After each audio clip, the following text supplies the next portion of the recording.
Unlimited yakiniku sa Osaka for only 400 plus pesos? Yes, tama ang dinig ninyo. Unlimited sides, unlimited drinks, at syempre, unlimited yakiniku sa Namba, Osaka, Japan.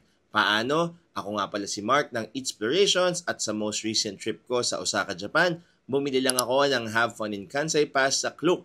At dahil kasama itong 298 Namba sa listahan ng pwedeng paggamitan, edi ginamit ko agad. Less 1,000 yen agad sa total bill ko dito sa sikat na yakiniku resto na ito sa Namba. Kaya from 2,130 yen, naging 1,130 yen na lang o 450 pesos na lang ang binayaran ko. Para sa ganda ng quality at sarap ng unli yakiniku na nakain ko. Kaya kung gusto niyo ng pass na sure na sulit, book na agad ng Have Fun in Kansai Pass sa Klook. Pwede pang gamitin yung code ko para maka-discount. For more food and travel recommendations, make sure to follow Eatsplorations. Maraming salamat sa panonood mga ka-Eats. Until next time, bye-bye!